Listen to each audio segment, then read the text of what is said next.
30 Days to Better Thinking and Better Living with Critical Thinking. Revised and Updated, a guide for improving every aspect of your life, by Linda Elder and Richard Paul.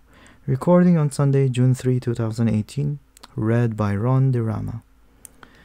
Day 1. Discover your ignorance.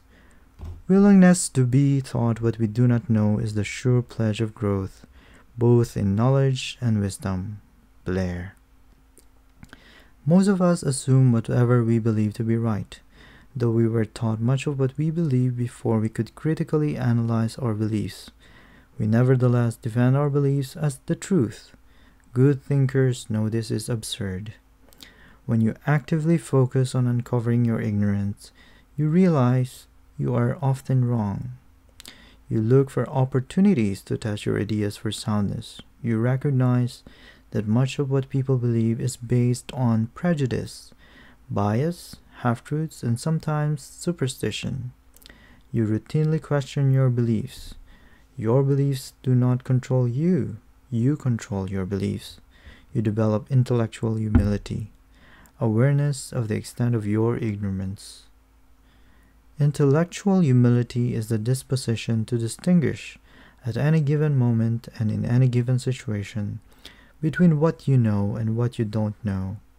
People disposed toward intellectual humility recognize the natural tendency of the mind to think it knows more than it does, to see itself as right when the evidence proves otherwise. They routinely think within alternative viewpoints, making sure they are accurately representing those viewpoints. They consider other viewpoints to understand them in good faith, not to dismiss them. Socrates, an early Greek philosopher and teacher, was a living model of intellectual humility. Consider, Socrates philosophized by joining in a discussion with another person who thought he knew what justice, courage, or the like was. Under Socrates' questioning, it became clear that neither of the two knew, and they cooperated in a new effort. Socrates making interrogatory suggestions that were accepted or rejected by his friend. They failed to solve the problem, but now, conscious of their lack of knowledge, agreed to continue the search whenever possible.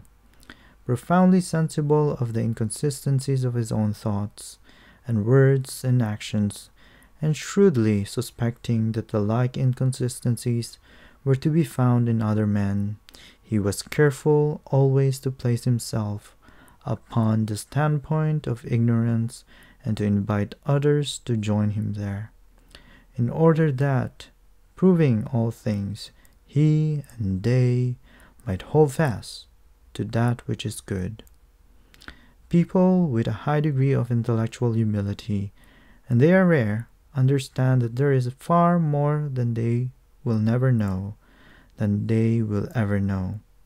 They continually seek to learn more, to develop their intellectual abilities, and to expand their knowledge base, always with a healthy awareness of the limits of their knowledge. Be on the lookout for intellectual arrogance today, the tendency to confidently assert as true what you do not in fact know to be true. Try to discover the limitations and biases of your sources of information. Question those who speak with authority. Question the information they use in their arguments, the information they ignore, the information they distort. Question what you read and see in the media. Notice the confidence with which the news is asserted. Question the sources that produce the news. Whenever you feel inclined to make a bold statement, stop and ask how much you really know about what you're asserting. Strategies for developing intellectual humility. Number 1.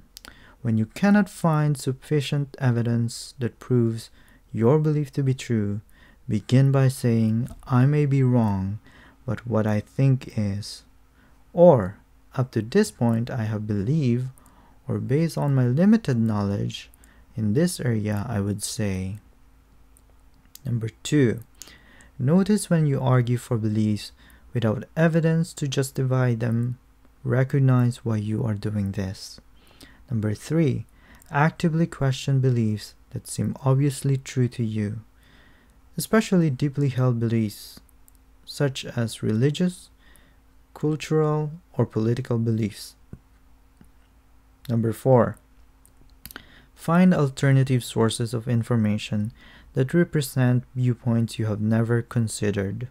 Number 5, don't be afraid to explore new beliefs and hence be open to new insights. Number 6, make a list of everything you absolutely know about someone you think you know well. Then make a list of things you think you are true about that person,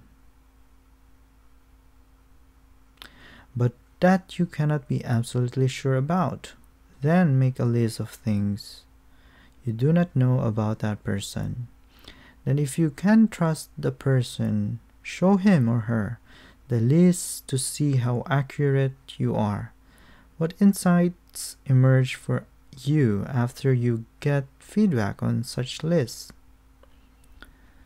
Questions you might ask to identify weaknesses in your thinking. What do I truly know about myself, about this or that situation, about another person, about my nation, about what is going on in the world? To what extent do my prejudices or biases influence my thinking? To what extent have I been indoctrinated into beliefs that might be false? How do the beliefs I have accepted uncritically keep me from seeing things as they are? Do I ever think outside the box of my culture, nation, religion, and so on? How knowledgeable am I about alternative belief systems? How have my beliefs been shaped by the time period in which I was born, by the place in which I was raised, by my parents' beliefs, by my spouse's beliefs, and by my religion, culture, politics, and so on? End of day 1.